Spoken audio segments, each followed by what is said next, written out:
ਅਗਲੀ ਖਬਰ ਦੇ ਵੱਲ ਵਧੀਏ ਤੇ ਇਸ ਵੇਲੇ ਦੀ ਜਿਹੜੀ ਵਿਸ਼ਵ ਭਰ ਦੀ ਵੱਡੀ ਖਬਰਾਂ ਦੇ ਵਿੱਚੋਂ ਇੱਕ ਖਬਰ ਹੈ ਕਿ ਪ੍ਰਾਈਮ ਮਿਨਿਸਟਰ ਜਿਹੜੇ ਯੂਕੇ ਦੇ ਨੇ ਕੀਰ ਸਟਾਰਮਰ, ਉਹਨਾਂ ਦੇ ਨਾਲ ਸੰਬੰਧਿਤ ਇੱਕ ਪ੍ਰਾਪਰਟੀ ਨੂੰ ਅੱਗ ਲਾਉਣ ਦੇ ਮਾਮਲੇ ਦੇ ਵਿੱਚ, ਅੱਗ ਲਾਉਣ ਦੀ ਕੋਸ਼ਿਸ਼ ਦੇ ਮਾਮਲੇ ਦੇ ਵਿੱਚ ਪੁਲਿਸ ਨੇ ਇੱਕ 21 ਸਾਲ ਦਾ ਬੰਦਾ ਜਿਹੜਾ ਉਹਨੂੰ ਅਰੈਸਟ ਕੀਤਾ ਹੈ। ਦੱਸਿਆ ਜਾ ਰਿਹਾ ਹੈ ਕਿ ਇਸ ਬੰਦੇ ਨੇ ਕਈ ਅਟੈਕ ਕੀਤੇ ਤੇ ਹਾਈ ਪ੍ਰੋਫਾਈਲ ਫਿਗਰ ਦੇ ਨਾਲ ਜੁੜੀ ਲੰਡਨ ਦੇ ਵਿੱਚ ਇੱਕ ਮੈਟਰੋਪੋਲੀਟਨ ਇਲਾਕਿਆਂ ਦੇ ਵਿੱਚ ਜਿਹੜੀ ਇੱਕ ਪ੍ਰਾਪਰਟੀ ਸੀ, ਉਹਨੂੰ ਅੱਗ ਦੇ ਹਵਾਲੇ ਕਰਨ ਦੀ ਜਿਹੜੀ ਆ ਉਹ ਕੋਸ਼ਿਸ਼ ਕੀਤੀ। ਬਾਅਦ ਦੇ ਵਿੱਚ ਮੈਟਰੋਪੋਲੀਟਨ ਪੁਲਿਸ ਨੇ ਇਹ ਗੱਲ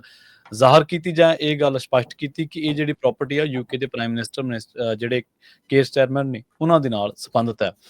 ਇਸ ਬੰਦੇ ਨੂੰ ਹਿਰਾਸਤ ਦੇ ਵਿੱਚ ਲਿਆ ਗਿਆ ਕਿ ਇਸ ਬੰਦੇ ਨੇ ਵਾਕਈ ਜਿਹੜਾ ਇਹਦਾ ਇਰਾਦਾ ਸੀਗਾ ਉਹ ਸੀਗਾ ਕਿ ਪ੍ਰਾਪਰਟੀ ਨੂੰ ਅੱਗ ਲਾਉਣਾ ਤੇ ਉੱਥੇ ਰਹਿੰਦੇ ਬੰਦਿਆਂ ਦੀ ਜਿਹੜੀ ਜਾਨ ਆ ਉਹਨਾਂ ਨੂੰ ਖਤਰੇ ਦੇ ਵਿੱਚ ਪਾਉਣਾ। ਦੱਸਿਆ ਜਾ ਰਿਹਾ ਹੈ ਕਿ ਜਿਹੜੀ ਅੱਜ ਦੀ ਸਵੇਰ ਆ ਉਦੋਂ ਫਾਇਰ ਫਾਈਟਰਸ ਨੂੰ ਇੱਕ ਕਾਲ ਮਿਲੀ ਸੀਗੀ, ਜਿਹਦੇ ਵਿੱਚ ਦੱਸਿਆ ਗਿਆ ਸੀਗਾ ਕਿ ਨਾਰਥ ਲੰਡਨ ਦੇ ਇੱਕ ਇਲਾਕੇ ਦੇ ਵਿੱਚ ਇੱਕ ਬਿਲਡਿੰਗ ਨੂੰ ਅੱਗ ਲਾਉਣ ਦੀ ਕੋਸ਼ਿਸ਼ ਕੀਤੀ ਜਾ ਰਹੀ ਹੈ, ਜਿਹੜੀ ਕਿ 10 ਡਾਊਨਿੰਗ ਸਟਰੀਟ ਦੇ ਨੇੜੇ ਪੈਂਦੀ ਹੈ। ਇੱਥੇ ਪਤਾ ਲੱਗਿਆ ਕਿ ਬਾਅਦ ਦੇ ਵਿੱਚ ਇਹ ਜਦੋਂ ਖੋਜ ਕੀਤੀ ਗਈ ਤਾਂ ਜਦੋਂ ਕਾਲ ਤੋਂ ਬਾਅਦ ਉਹਨੂੰ ਕਾਲ ਨੂੰ ਇਨਵੈਸਟੀਗੇਟ ਕੀਤਾ ਗਿਆ ਜਾਂ ਉਹਨੂੰ ਕਾਲ ਨੂੰ ਮੋਨੀਟਰ ਕੀਤਾ ਗਿਆ ਤਾਂ ਉਹ ਕਾਲ ਯੂਕੇ ਪ੍ਰਾਈਮ ਮਿਨਿਸਟਰ ਦੇ ਜਿਹੜੇ ਰੈਜ਼ੀਡੈਂਸ ਆ ਉਹਦੇ ਬਿਲਕੁਲ ਨੇੜੇ ਸੀ। ਬਾਅਦ ਦੇ ਵਿੱਚ ਜਦੋਂ ਫਾਇਰ ਫਾਈਟਰ ਉੱਥੇ ਪਹੁੰਚੇ ਤਾਂ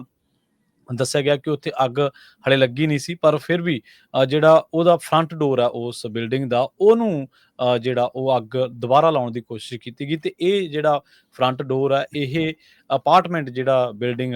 ਲਿੰਕਡ ਆ ਉਸ ਯੂਕੇ ਦੇ ਪ੍ਰਾਈਮ ਮਿਨਿਸਟਰ ਸਟਾਰਮਰ ਦੇ ਨਾਲ ਲਿੰਕਡ ਹੈ। ਇਸ ਮਾਮਲੇ ਦੇ ਵਿੱਚ ਇੱਕ ਬੰਦੇ ਨੇ ਉਸ ਬੰਦੇ ਨੂੰ ਫੜਿਆ ਤੇ ਉਸ ਤੋਂ ਬਾਅਦ ਉਹਨੂੰ ਹਿਰਾਸਤ ਦੇ ਵਿੱਚ ਲਿਆ ਗਿਆ। ਲੰਡਨ ਫਾਇਰ ਬ੍ਰਿਗੇਡ ਦੀ ਇਸ ਪੂਰੀ ਰਿਪੋਰਟ ਦੇ ਮੁਤਾਬਕ